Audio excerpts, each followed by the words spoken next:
갈라디아서 4장 7절에 있는 말씀 힘듭니다. 같이 한번 재성경은 306페이지인데요. 같이 한번 읽어보도록 하겠습니다.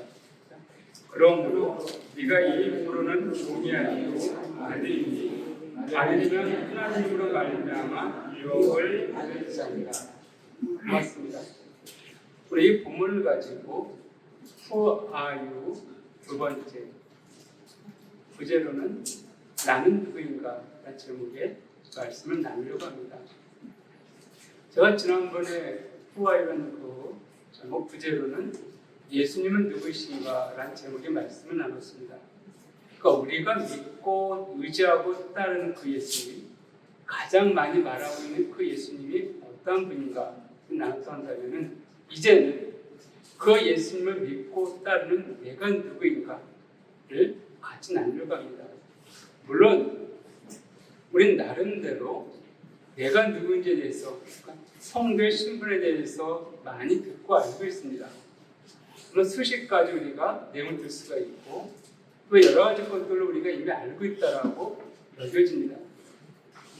그러나 또 한편 구슬이 서말에도 깨워야 소문이란 말이 있듯이 내가 단편적으로 알고 있고 이렇게 알고 있는 것들을 다시 한번 짧지만 좀 정리하면서 좀 내가 누구인지를 다시 한번 확인함을 통하여서 우리의 신앙이 더욱 견고해지고 이 마지막 걸 살아가면서 우리가 승리의 삶을 사는 저와 여러분이 이게 원하는 마음에 이 말씀을 나누려고 합니다. 자, 나는 누구인가? 오늘 세 가지 것을 좀 정리해서 말씀을 나누려고 하는데 첫 번째는 오늘 본문에 나와 있듯이 나는 누구인가? 하나님의 아들입니다. 하나님의 자녀라고 말할 수 있습니다. 아마 이것은 여러분들이 가장 많이 듣고 있고 알고 있는 내용입니다. 근데 우리가 하나님의 자녀, 하나님의 아들이라고 했을 때 헬라어로는 크게 세 가지로 구분이 되어집니다. 첫 번째가 튀오스라는 단어가 쓰여져 있고, 두 번째가 테코노이라는 단어가 쓰여져 있고, 세 번째가 휘오테리라는 단어가 있습니다. 이게 그냥 아들, 자녀이면 되어질 것 같은데 헬라어로 좀 구분해놨습니다.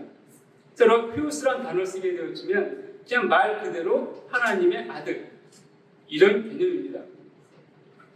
그런데요, 재밌다는 재밌지만은 사도 요한이 쓴 그 성경이 요한복음과 그리고 요한서신이 있습니다.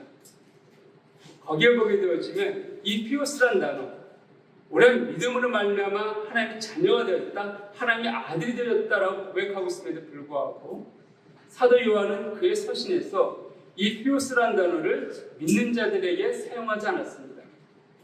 오로지 이 단어는 예수님에게만 적용하는 것을 보게 되어집니다. 그 반면에 사도 바울은 그의 서신을 보게 되었지만 이 피오스라는 단어를 예수님한테 적용했고 우리한테도 적용한 것을 우리가 보게 되어집니다. 우리는 믿음으로 하나님의 아들이 되었습니다. 자녀가 되었다는 것이죠. 그 두 번째 쓰인 단어가 바로 테크노. 단어입니다. 테크노의 단어입니다. 이것은 작은 아이, 어린아이라는 의미입니다. 아까는 아들인데 어린아들, 이렇게 표현할 수 있을 거예요.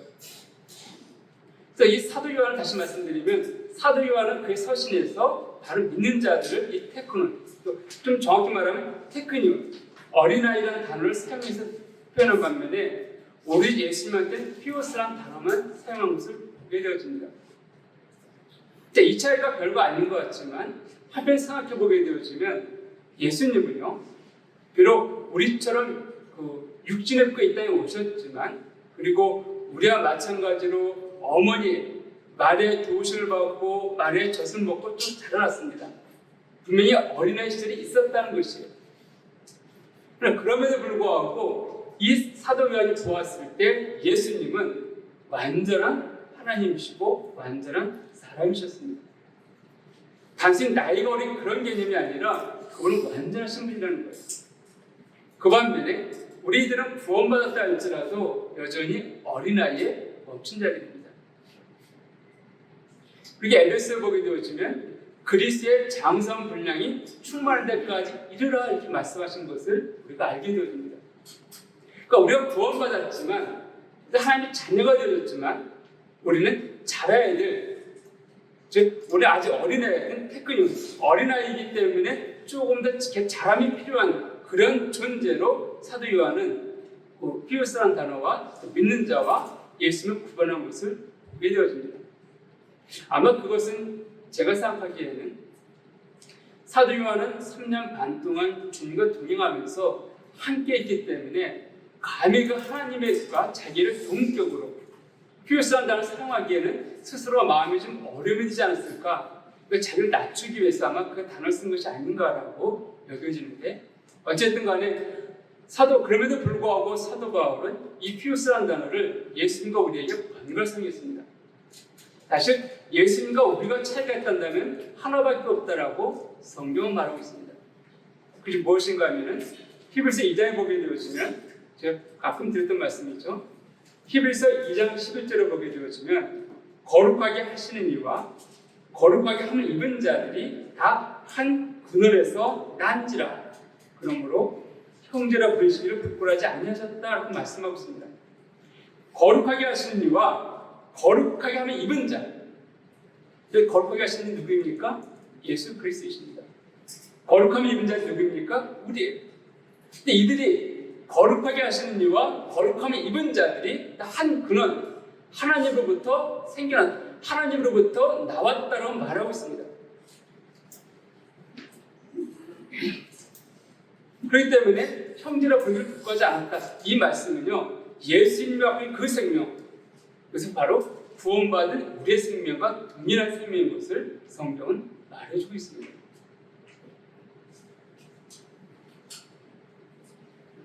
자, 그럼에도 불구하고 성경 우리가 여전히 자라야 될 그런 어린아이를 말하고 있는데, 자, 여기서 한 가지, 아까 제 세 번째 단어에서 했죠.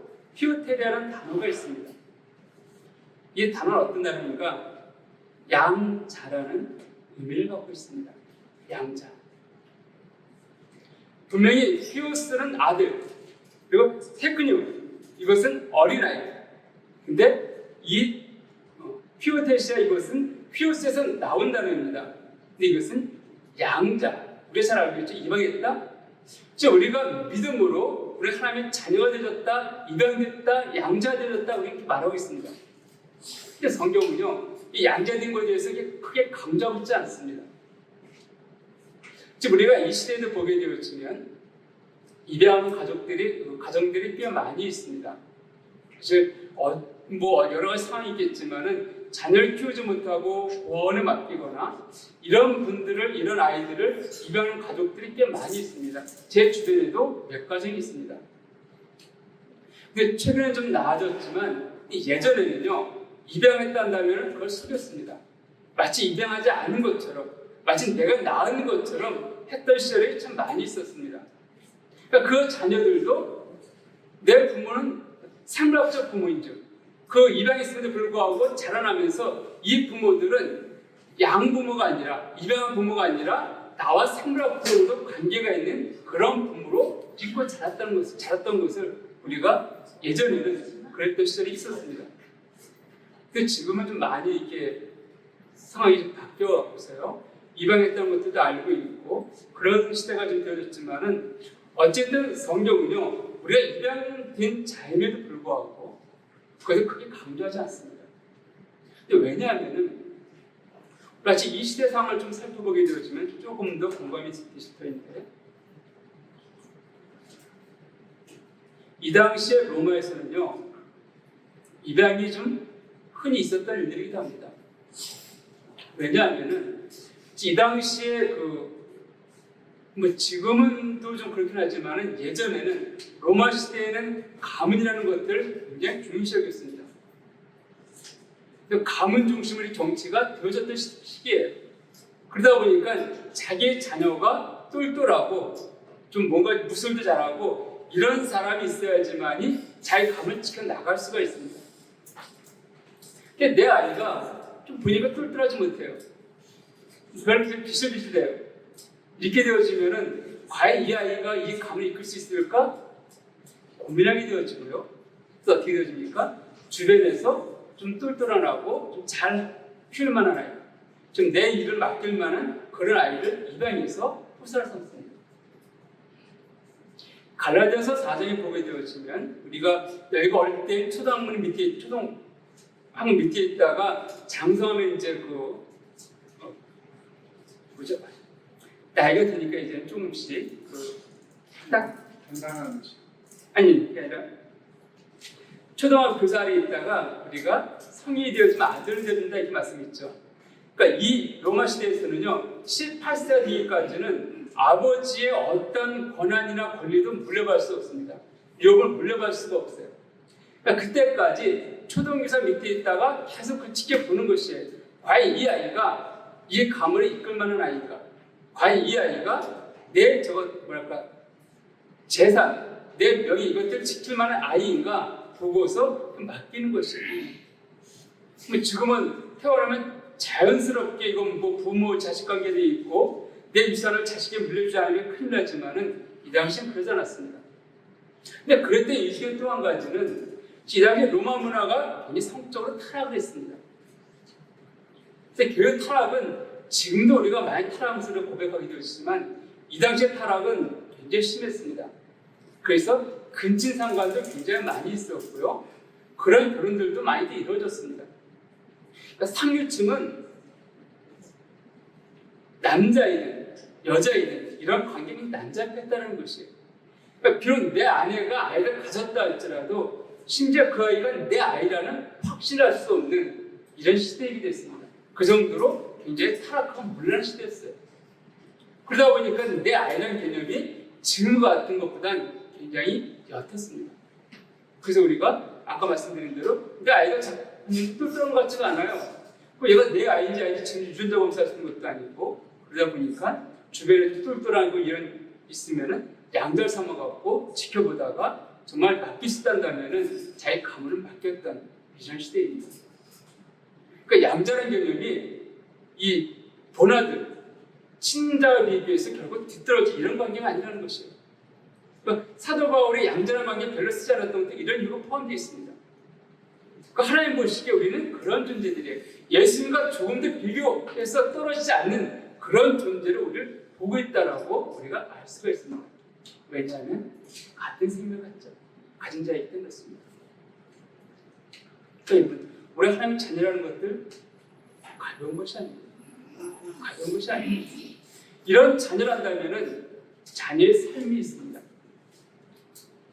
근데 우리가 그 자녀의 삶, 하나님의 아들로서의 가장 먼저 삶을 사셨던 분은 바로 예수님을 우리가 알 수가 있습니다. 지난번에도 그분 잠깐 살펴보았지만 예수님께서는 하나님의 아들이심에도 불구하고 우리 같은 육체의 일을 이루시고 이 땅에 오셨습니다. 성경은 종이 형체라고 표현하고 있는데 그리고 우리를 똑같이 이 땅을 사셨다는 거예요. 근데 그 예수님의 삶을 한마디로 정의한다고 한다면은 여러분 무엇이라고 말 수 있겠습니까? 바로 고난. 고난입니다. 그 영광스러운 분이 영광스럽기 때문에 그의 삶 자체에 영광스러워야 됨에도 마땅함에도 불구하고 우리 예수님의 삶을 쭉 묵상하고 돌아보게 되어지면 우리 그의 삶은 영광스럽다 이 단어보다는 고난 이 단어가 뚜렷하게 와닿은 것을 보게 되었습니다. 이건 예수님께서 죄를 지었거나 무슨 불의한 일이 있었기 때문이 아니에요. 그분의 하나님 보시기에나 율법을 통해서나 전혀 죄가 없었던 완벽한 삶을 사셨던 분이었습니다. 흠이 없어요. 우리가 보기엔 너무나 깨끗하고 너무나 정말 순수하셨던 삶을 사신 분입니다. 아마 그런 분이 있다면 우리 다 떠받들어서 완전히 그냥 이렇게 했을 것 같아요. 그런데 그럼에도 불구하고 예수님의 삶을 한마디로 정의한다면 고난이라는 것입니다. 이것은 우리에게 동일하게 우리의 삶들을 돌아볼 수 있습니다. 믿는 우리의 삶을 살아보게 되었지만 믿음으로 살아가려고 하면 할수록 주어진 게 무엇입니까? 영광이라는 이 단어가 아니라 동일하게 고난이라는 단어가 먼저 우리에게 와닿는 것을 보게 되었습니다. 이게 이상한 삶이 아니라는 거예요. 정말 내가 고난받고 있지 않다? 나는 고난이 없습니다. 내 삶은 만사형통이에요. 난 정말 뭐든지 잘 배워가고 있습니다. 라고 여기신다면 그런 분들은 다시 한번 자기의 삶들을 점검해 보시기 바랍니다. 과연 내가 믿음을 살고 있는가? 우리가 세상과 타협하면요, 고난받지 않고 편하게 살 수 있는 길들이 참 많이 있습니다. 예수님도 마찬가지예요. 5,000명이 그분을 왕으로 모시려고 했을 때, 그래, 내가 왕이 되겠다 했으면은 아마 십자가에 달리지는 않으셨을 겁니다. 정말 그분께서, 근데 그럼에도 불구하고 예수님께서는 오직 하나님 뜻에 순종하기 원했습니다. 하나님 말씀대로 살기 원했다는 것이에요. 예수님께서 오신 목적이 있기 때문에 예수님 그 목적에 맞는 삶을 살기 원하셨습니다. 그리고 살아가셨습니다. 그 결과는 고난이고 십자가의 죽음이었습니다. 참 아들이신 예수님께서도 그런 삶을 사셨다 한다면 우리 또한 고난받는 삶들이 너무나 자연스럽고 당연하다는 것입니다. 물론 그 고난 후에 영광이 주어집니다.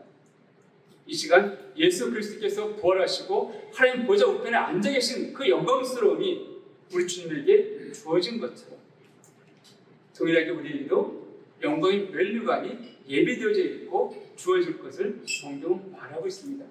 누구한테요? 믿음으로 주님을 의지하며 살아간 그 모든 사람들에게 주어진 상급이라고 성경은 말하고 있습니다. 두 번째로 우리가 하나님의 아들의 삶을 산다, 고난만 있는 것은 아닙니다. 영광도 물론 있어요. 어떤 것입니까? 예수님께 이 땅을 살아가실 때 하나님의 아들로서의 권세와 능력을 사용하셨습니다. 예수님께서 말씀하실 때 귀신이 쫓아나가고 병든 자가 치유되어지고 그리고 오병이의 기적이라든지 많은 기적과 이적들을 우리는 보게 되었습니다. 물론 그런 많은 것들은 예수님께서 하나님의 아들이심을 증거하기 위해서 주어진 은혜이고 상실이기도 합니다. 근데 그럼에도 불구하고 그런 것들 가운데 어떤 부분들은 여전히 우리 가운데에서 우리가 누리고 경험할 것들이 있다는 것이에요.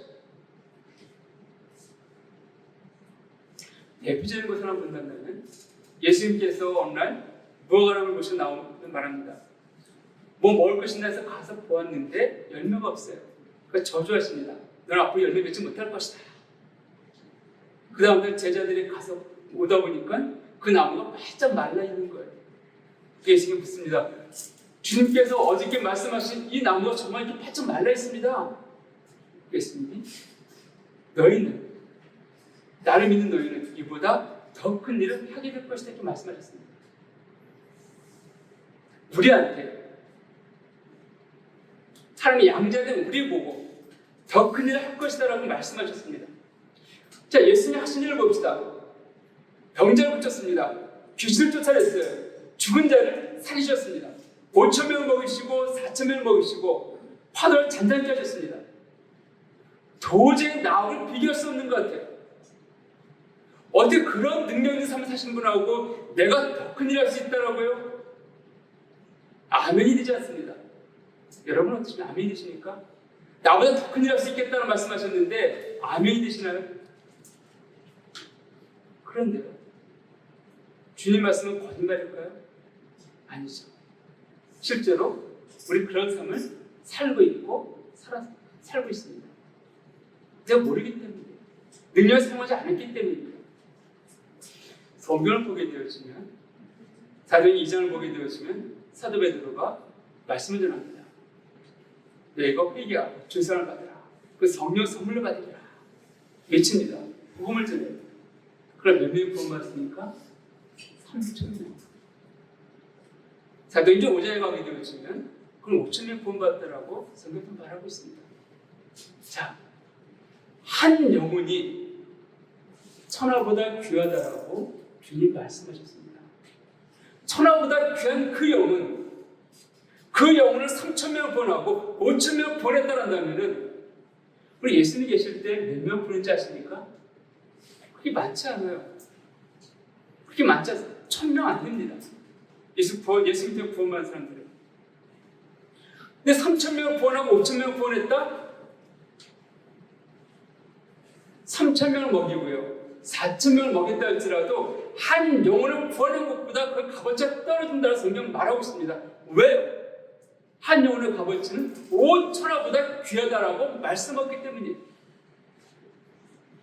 예수님께서 귀신을 쫓아내고 병자를 고치고 이런 능력을 베푸셨습니다. 그러니까 그런 능력보다도 한 영혼을 구하라는 것이 더 큰 능력이라는 거예요. 더 큰 역사라고 성경은 우리에게 말해주고 있습니다. 그러니까 우리가 복음을 전해서 영혼을 얻었다면 우리는 예수님 말씀하신 대로 예수님과 더 큰 일들을 행하는 자들. 너희가 구하라고 말씀하지 않습니까? 또 너희가 지금까지는 내 이름으로 아무것도 구하지 아니하였으나 이제는 구하라. 내가 응답하겠다라고 말씀하고 있습니다. 여러분 기도할 수 있지 않습니까? 내 주변에 내 기도가 필요한 사람들이 얼마나 많이 있습니까? 이 사회가 우리의 기도를 얼마나 필요하고 있습니까? 이 세계가 우리의 기도를 얼마나 많이 필요하고 있습니까? 하나님은 우리의 기도에 응답하시겠다고 말씀하고 있습니다. 이러실 때 말씀하는 거예요. 아픈 자들이 있으면 손을 얹어 기도하시고 말씀하고 있습니다. 귀신 있으면 쫓아라 말씀하는 것들이에요. 우리가 누구입니까? 하나님의 아들이, 하나님의 자녀입니다. 우리의 그런 권세가 있다는 것이에요. 사도행전 19장을 보게 되었지만 어떤 사람이 그 마술사가 예수님의 이름을 빙자해서 한번 시험을 해봅니다. 19장 13절 이하를 보게 되었지만 이에 돌아다니며 마술하는 어떤 유대인들이 시험 삼아 악기 들린 자들에게 주 예수 이름을 불러 말하되 내가 바울이 전파하는 예수를 의지하여 너에게 명함으로 하더라. 악기 뭐라 합니까? 악기가 대답하이되 내가 예수도 알고 바울도 알거니와 너희는 누구냐? 너희는 누구냐? 귀신들도요 내가 누군지 압니다. 예수도 알고 있고 믿는 나도 누군지 안다는 거예요. 진짜 간혹 그런 얘기 듣지 않습니까? 어떤 분이 몰래 전 보러 갔는데 당신 음성 안 나와. 너 왜 나이 속여? 이런다지 않습니까? 귀신들은 예수 음성을 알 수가 없어요. 어떤 사람은 당신 음성은 죽은 음성인데 왜 일부가 있어? 이런 얘기를 들은 적도 있습니다. 귀신들은요. 귀신들은 우리를 이미 알고 있습니다. 내가 누군지 알고 있다는 것이에요. 그러니까 담대하십시오. 귀신들이 예수를 보고 두려워 떨었던 것처럼 귀신들 또한 우리가 하나님의 자녀이기 때문에 우리를 보고 두려워 떨 수밖에 없습니다. 내가 있는 곳, 예수님께서 있는 곳마다 그분의 복음이 증거되어졌고 예수님이 있는 곳마다 평화가 선포되어졌습니다. 우리는 그런 존재들입니다. 내가 있는 곳마다 복음이 전파되어지고 내가 있는 곳마다 평화가 선포되어지고 내가 있는 곳마다 주님의 영광이 드러나야 됩니다. 누구를 말씀하세요? 나를 말씀하세요. 그 성경 우리가 복의 근원이라고 말하고 있습니다. 아브라함이 복의 근원인 것처럼 내가 있다면 하나님의 아들인 내가 있다면 내가 기도하겠다면 내가 기도하는 그 대상들 그 장소는 복받은 장소이고 복받은 장소가 되어야 함이 맞습니다. 우리 그런 자들이에요. 세 번째로 우리가 아들이 한다는 것은 상속자라는 개념입니다. 이 상속을 우리가 잘 알고 있죠. 유업은 이어받을 자가 누구와 함께요? 예수 그리스도와 함께. 하나님은 예수 그리스도와 함께 우리가 상속받을 것들 이미 예배해 놓으셨다라고 성경 반복적으로 말하고 있습니다. 여러분, 우리가 저도 상속세를 낼 만큼의 재산이 있으면 좋겠다는 마음이 가는 될 때가 없지 않아 있습니다. 근데 우리가 만약에 100억을, 1000억을 우리가 상속을 받았다. 500억만 낸다 할지라도 저는 너무 감사할 것 같아요. 1000억 굉장히 크죠. 근데 조단이 상상할 수도 없습니다. 그런데요, 하나님이 우리의 주시자고 하자는 것들은 그것을 넘어서는 것들이에요. 하나님 나라에 가게 되어지면 이 길에 흔한 것들이 금이요 보석들입니다. 새 널렸어요. 그것이 새 예루살렘의 모습이라고 성경은 보여주고 있습니다.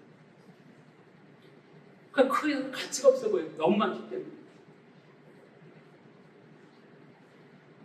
근데 문제는 그것이 그럼 물질이라는 것이 상속받는 것이 아니라 하나님께서 창조하시고 통치하신 그 모든 것들을 우리가 물려받는다는 것입니다. 이 모든 피조물들이 우리의 바로 앞에 불복할 때가 온다라고 성경은 말하고 있습니다. 언젠가도 말씀드렸지만 집에서 키우는 강아지 한 마리가 내 말에 듣는 것도 너무 좋습니다. 행복해요.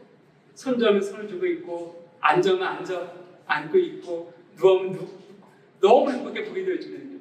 근데 그 이상 나아가지 못합니다. 나아가지 못해요. 근데 우리가 하나님 나라에 들어가게 되어지면 그 모든 것들이 그냥 내가 원하는 대로 복종할 것을 성경은 말하고 있습니다. 그러니까 작은 것마다 이런 부분들이 모든 피조물들이 불복하고 있다. 하나님 창조하신 그 모든 것들이 해와 별과 달들이 내 앞에 무릎 꿇고 있다. 상상해 보십시오. 우리가 예수님을 보면서 그 예수님과 함께 유업을 이어받을 자이다. 예수님 만왕의 왕이신데 그분 앞에 불복할 그 존재들이 그분이 물려받을 것이 과연 돈 몇억, 몇천억, 몇십억, 몇조 이 정도일까요? 우리의 상상을 초월할 것입니다. 주님 물려받으실 것입니다. 근데 그것은 우리와 함께 물려받을 것이라고 성경은 말하고 있습니다.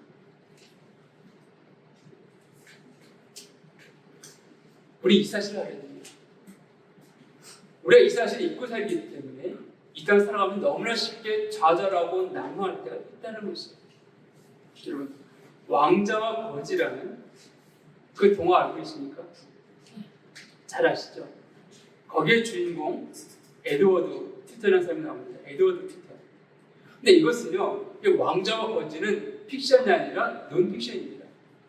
실제 에드워드 티턴은 18세기에 영국의 에드워드 7세라는 왕으로 그가 즉위합니다. 그러니까 그것에 나오는 그 주인공들,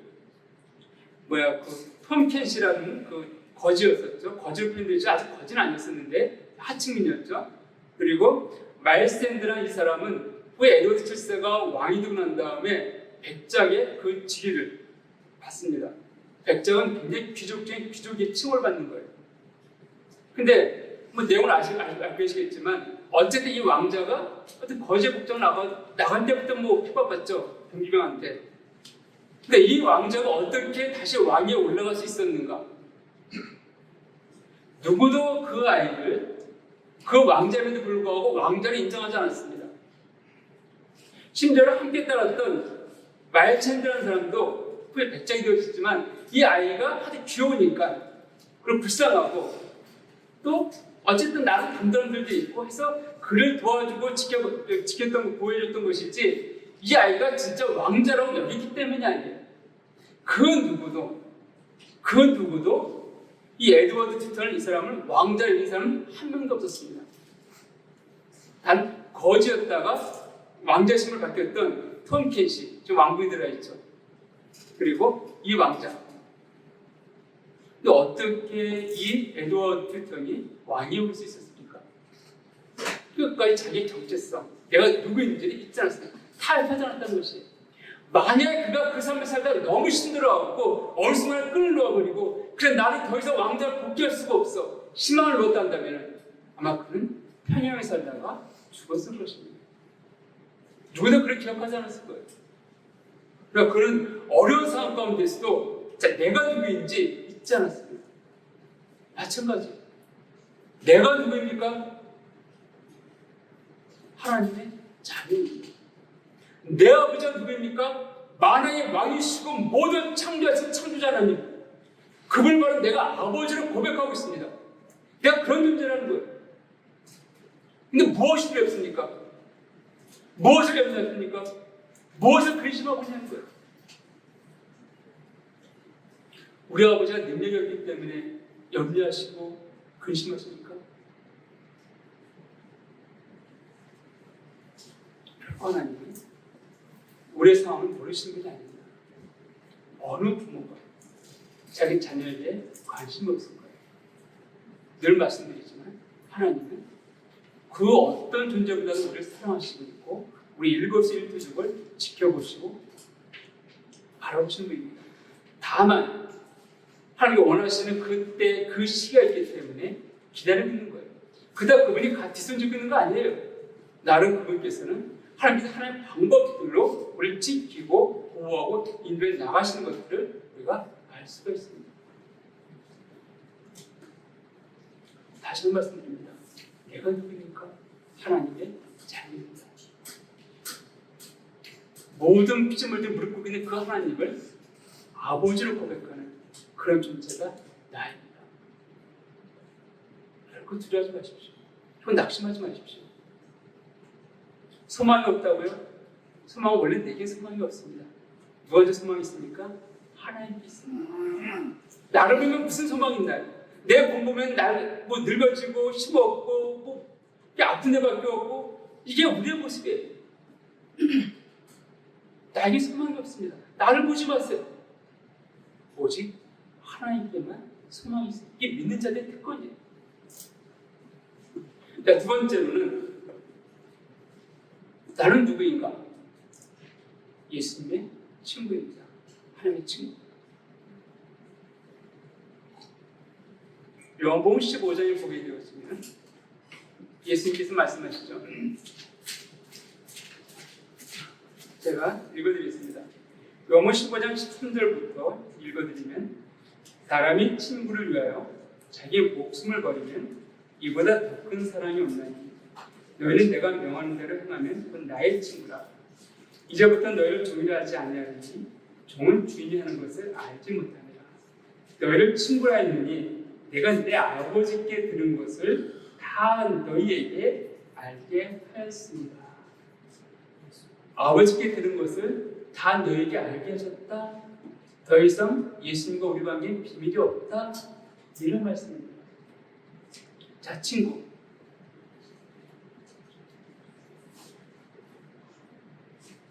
여러분들의 정말 내가 힘들고 어려울 때 좀 내 가장 평소에 들었지만은 때론 가장 은밀한 것들을 좀 누구한테 말하고 싶을 때 여러분 누굴 좀 찾아가십니까?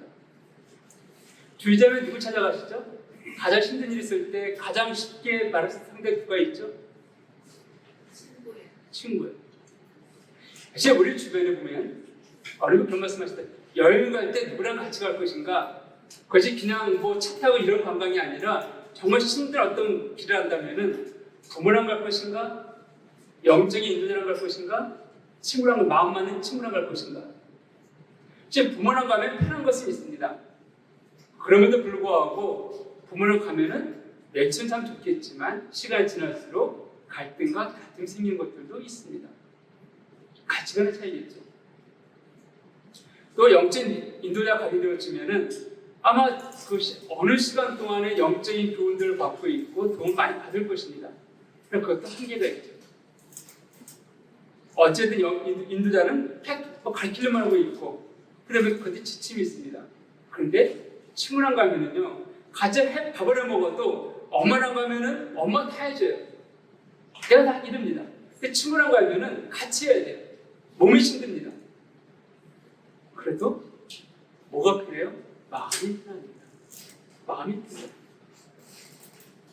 근데 우리가 가끔 불알친구랑 표현했을 때가 있는데 정말 내 모든 비밀을 알고 있는 그 친구, 숨길 게 없는 그 친구, 때로는 내 부모에게도 말하지 못하고 때로는 영적 인도자에게도 말하지 못했던 어떤 부분들, 그것까지도 다 알고 있는 그 친구, 마음이 통한 친구이죠. 그 성경에 보게 되어지면 두 사람이 의합지 않냐고 보세요. 어찌 동행할 수 있습니다. 마음이 통하지 않고서 어찌 갈 수 있는가라고 말하고 있습니다. 우리가 이 땅을 살아가는 사람들은 나그네 같다라고 말하고 있습니다. 그 나그네 같은 삶을 살아갈 때 동행할 수 있는 자, 주님이 기꺼이 우리의 친구가 되어주셨던 것을 성경을 통해 알게 되었습니다. 어떤 친구입니까? 다시 13절 보게 되어지면 사람이 친구를 위하여 자기 목숨을 버리면 이보다 더 큰 사랑이 없느냐. 우리 예수님께서는요, 우리의 친구가 되어주시고자 주님의 생명을 내어주셨다라고 말씀하고 있습니다. 이보다 더 큰 사랑이 없다라고 주님 말씀하는 것입니다. 예전에 읽었던 책 가운데 두 친구라는 내용이 기억이 납니다. 이건 픽션인지 논픽션인지 제가 발견 확인이 안 되어졌는데, 이탈리아의 이탈리아 지방에 한 왕이 있었는데 이미 폭군이었습니다. 이 폭군이 굉장히 정치를 잘 못하고 어렵게 하다 보니까는 비티우스라는 사람이 왕을 죽여야지만 이 나라에 평화가 오겠다 마음 먹고 암살하려고 칼을 품고 왕궁을 찾아갑니다. 왕 앞에 서성이고 있다가 경비병이 발각이 되어져요. 왕 앞에 가서는 내가 왜 칼을 품고 있었냐? 내가 당신을 죽이려고 왔다. 그래서 왕이 그래? 오늘 내가 널 죽여주마. 상승을 내립니다. 이 비티우스라는 사람이 말합니다. 내가 주는 거 분하고 주는 거 괜찮은데 3일만 시간을 달라. 내 부모님한테 가서 인사하고 와야 되지 않겠느냐. 그 왕이 너 도망가려고 네가 무슨 아니다. 나 못 믿겠다고 한다면은 내 친구를 대신 감옥에 있게 하겠다. 그래? 네 친구 데리고 와라. 네이버라는 친구를 데리고 왔습니다. 그 친구한테 상황을 얘기해. 이 친구가 사형 선고받아 죽어야 되는데 4일만 시간 달라 그런다. 이 대신 너를 맡기고 갔다 오겠다는데 고향에 또 감옥에 있겠느냐? 만약에 안 돌아오면 네가 죽는다. 기꺼이 있겠다라고. 비티우스라는 친구가 고향에 갔다 옵니다. 갔다 오는 막 돌아오고 있는데 그만 큰 홍수가 나왔고 너무 장마철이 했었죠. 그만 다리가 다 건넜으면 길들이 막혀버린 거예요. 어떻게 합니까? 먼 길을 어디서 가게 되어진 것이죠. 근데 이 왕궁에서는 사흘째 되는 날 낮에도 분명히 낮에까지 온다고 해서 오지 않았습니다. 그래? 좀 더 기다려보자. 좀 더 한 걸 저녁 때 내렸습니다. 왕이 말합니다. 그거 봐라. 도망가려고 했지. 그러면 사형 준비하라고 합니다. 그 네이버라는 친구한테 자, 네가 네 친구 믿은 그 대가로 오늘 넌 죽게 되어진다. 네이버이 말합니다.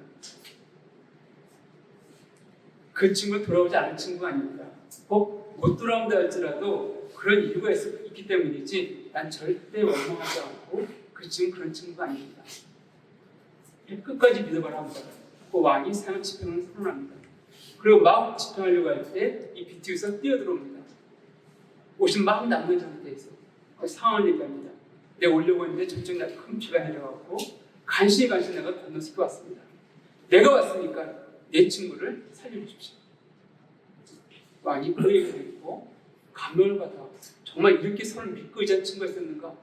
라고 하면서 두 친구가 섭섭했다는 그런 이야기를 읽은 적이 있습니다.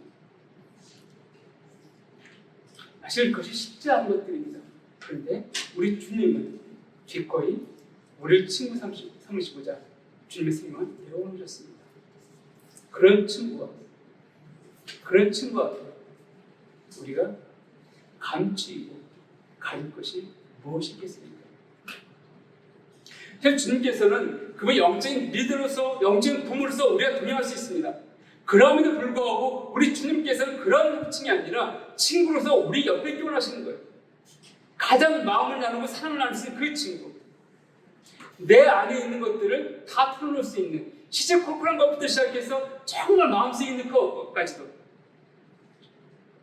이건 한 예를 들지만 만약에 주의자매가 어디 갔다 어느 마음에 드는 형제가 딱 눈 띄었습니다. 그 누구한테 가장 그걸 먼저 얘기할까요? 혼자 막 그냥 와 저기 참 멋있다. 저기 그랬으면 좋겠다. 이런 생각이 들면은 부모, 영적 인도자보다도 친구한테 가서 나 오늘 어디 갔다 왔는데 집회 갔는데 너무 마음에 드는 형제가 있었어. 얘기할 거예요. 쉽게. 그리고 어떤 내용도 얘기할 수 있는 사람. 그게 누구입니까? 친구라는 거예요. 주님은 우리가 그런 관계가 되기 원하십니다. 그런 삶을 살기 원하시는 거예요. 아무것도 감추거나 가릴 것이 없는 그런 관계로 주님은 이 낙뢰된 삶 가운데서 우리와 함께 동행에 가기 원하십니다. 성경은 아브라함은 하나님의 벗이라고 표현하고 있습니다. 마찬가지로 성경은 예수님을 우리의 친구다 말하고 있습니다. 예수님 누구입니까? 나의 친구입니다. 내 마음을 그리고 내 가장 비밀스럽뿐만 아니라 시시콜콜한 것까지 다 얘기할 수 있는 감추거나 숨길 것이 없는 그 친구, 그분이 바로 내 친구 예수 그리스도십니다. 자, 세 번째는 나는 누구인가? 나는 종입니다. 오늘 본문을 보게 되었지만 제가 갈라디아 4장 7절을 말씀드렸는데 그러므로 네가 이 부르는 종이 아니고 아들이니 갈라디아 5장 1절을 보면 그리스도께서 우리를 자유롭게 하려고 자유를 주셨으니 그러므로 굳건하게 있어서 다시는 종의 멍에를 매지 말라. 늘 말씀드리지만 하나님께서는 믿는 우리를 향하여서 너는 내 종이야 이렇게 말씀하신 적이 한 번도 없으십니다. 오직 그분 하나님께서 우리를 아들이고 친구처럼 배우셨지만 너는 내 종이야 나를 숨겨야 돼 이 요구하거나 명하신 적이 없으십니다. 자, 그럼에도 불구하고 우리는 그리스도의 종이라고 고백하게 되었습니다. 자, 여기서 우리가 종이라는 개념은 죄의 종, 율법의 종만이 아니라 신분상의 종된 것들도 의미합니다. 고린도전서에 보게 되었지만 너희가 자유로울 수 있으면 자유로워지라고 오히려 성경이 말하고 있는데 고린도전서 7장 21절을 보게 되었지만 네가 종으로 있을 때 불신을 받았느냐 염려하지 말라. 그러나 네가 자유롭게 될 수 있거든 그것을 이용하라. 자, 네 신분이 종인데 자유로워하는 거예요. 그러니까 죄의 종, 율법의 종만이 아니라 신분상으로 우리가 자유로울 수 있으면 자유로운 자가 되라는 거예요. 자유라는 것 얼마나 순종하신지 여러분 아십니까? 아마 군대 갔다 오신 분들은 조금 맛보았으리라고 여겨집니다. 요새 많이 좋아졌다 그랬지만은 그래도 군대가 어려운 게 무엇입니까? 내 시간이 없어요. 내 자유가 없습니다. 거기서 뭐 자유로운 시간들이 다 주어져 있어요. 그럼에도 불구하고 시간은 자유시간이지만 나는 무엇에 매여 있습니까? 군인의 신분에 매여 있습니다. 언제든지 전쟁이 나면 총독은 나가야 될 그런 존재예요. 지금 자고 있지만 비상이 걸리면 뛰어나가야 될 그런 존재입니다. 집에서 자다가 비상 걸렸다고 뛰어나갈 일이 없죠. 불이 나지 않는 이상. 근데 군대 항상 그런 곳이에요. 내가 원한다고 해서 할 수 있는 자유가 없습니다. 하물며 종이라 한다면요, 그 주인에게 귀속된 자입니다. 주인이 가라고 하면 가고 오라고 하면 오고. 또 주인에서 상을 다 지났습니다. 주인 배불리 먹었어요. 그래도 고맙다는 말 한번 듣지 못하는 게 종의 위치이고 종의 신분입니다. 근데 종이라는 거예요. 고린도후서 4장 5절을 보게 되었으면 우리가 우리를 전파하는 것이 아니라 그리스도 예수의 주 되신 것과 그리스도 예수의 주 되신 것, 그리스도 예수의 주라고 한다면 나는 그의 종이라는 고백이죠. 그리고 우리가 그를 위하여 너의 종된 것을 전파합니다 말하고 있습니다. 우리 종이 되었다 말하는 것이에요. 왜 어떻게 무엇을 종이 되어졌는가? 우리가 잘 알고 있는 출애굽기 21장을 보게 되었지만 이런 내용들이 있습니다. 어떤 사람이 종으로 그 집에 들어와 있다가 그가 기간이 지나면 자유자가 될 수 있습니다. 그럼에도 불구하고 이 자유자가 이제 오늘까지 이제 종의 신분이었어요. 내일부터는 자유롭게 내가 자유자 신분으로 바뀔 수가 있습니다. 그래서 자기가 그럼에도 불구하고 나는 이 주인과 함께 있다 보니까 너무 좋아. 이 주인과 함께 있으면 나를 정말 내가 종의 신분임에도 불구하고 나를 정말 자식처럼 대우해주고 나를 이렇게 사랑해주고 아껴주고 이해해주고 그러나 이 주인과 헤어지기 싫습니다. 라고 했을 때 거기 어떻게 합니까? 그 주인과 함께 재판장에 갑니다. 그리고 재판장 앞에서 나는 이 집의 영원한 종이 되겠습니다. 라고 선언하게 되어지면 재판장이 그 사람 앞에 선포하게 되어지고요. 그리고 문설주 앞으로 가고서 그 송곳으로 이 귀를 문설주대로 꽂습니다. 그럼 내 귀에 문설주까지 송곳으로 구멍을 내는 것이죠. 그 흔적이 되어졌습니다. 그때부터 이 사람은 영원히 그 집에 그 주인의 종이 되어지는 거예요. 무엇 때문에요? 주인을 사랑하기 때문에. 이유는 한 가지밖에 없습니다. 우리가 부부가 결혼했을 때, 즉 결혼 전에는 재론자들입니다. 내가 뭐 늦게 들어가서 집에 늦게 들어갈 수도 있고 일찍 들어갈 수도 있고, 내가 버는 돈을 내가 필요한 걸 살 수도 있고 나를 쓸 수도 있고 이런 자유가 있었습니다. 근데 결혼하게 되어지면 어떻게 되어집니까? 내 자유가 제한이 되어집니다.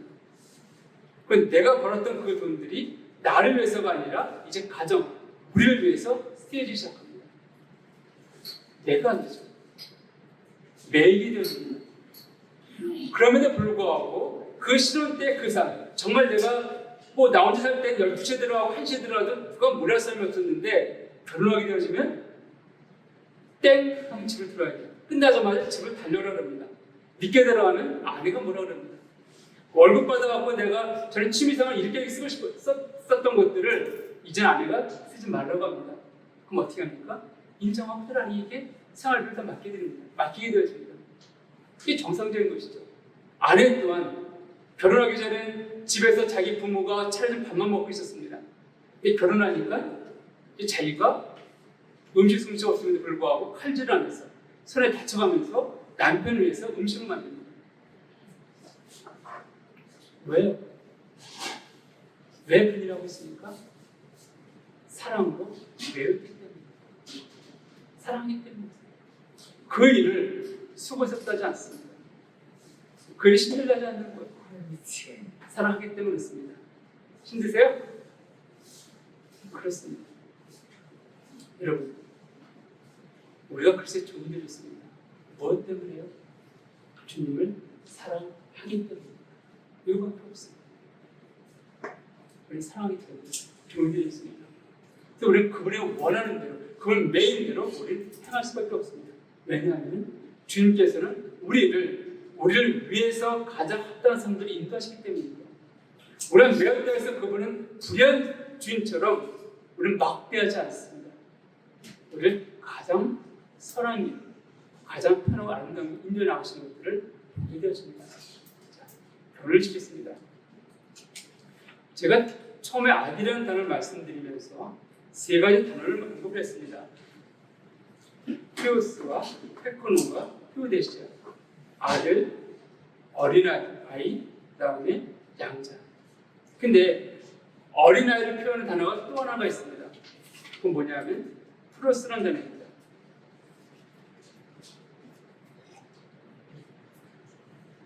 이 프로스라는 단어가 성경에 그래서 파리스라는 단어입니다. 이것이 몇 번 언급되어집니다. 근데 이 단어는요 특이합니다. 단어 의미를 조금 헬라서를 보게 되어 있습니다.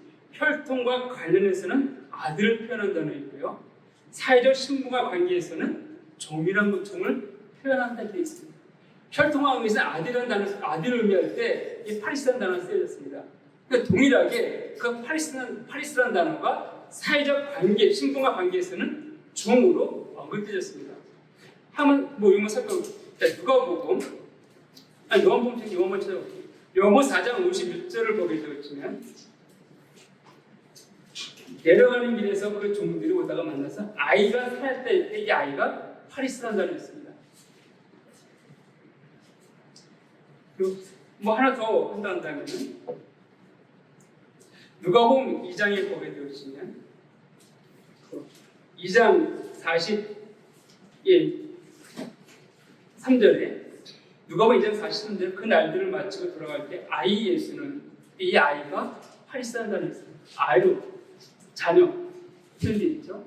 근데 이것이 사도행전 4장에 보게 되었으면 뭐 굉장히 많이 있지만 제가 그냥 단순하게 몇 구절만 좀 찾아보겠습니다.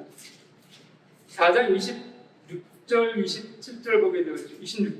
25절 보게 들어보면 또 주의 종 우리 조상 다윗의 입을 통하였을 때 여기 종이라는 단어가 파리사라는 단어입니다. 27절에서도 거룩한 종 예수를 하반절에 있죠. 거룩한 종 예수. 이 종이 파리사라는 단어입니다. 그러니까 파리사라는 단어는 혈통적으로는 아들을 의미합니다. 근데 사적 신분은 종이라는 것이에요. 자, 우리가 그런 존재가 계십니다. 우리 혈통으로 하나님의 아들입니다. 자녀들이었습니다. 우리 이 땅을 살아가면서 여전히 어떤 자세로 살아가야 되는가? 바로 종된 삶의 모습 갖고 살아가는 것이 우리의 합당한 모습이요 태도라고 여겨집니다. 기도하시겠습니다.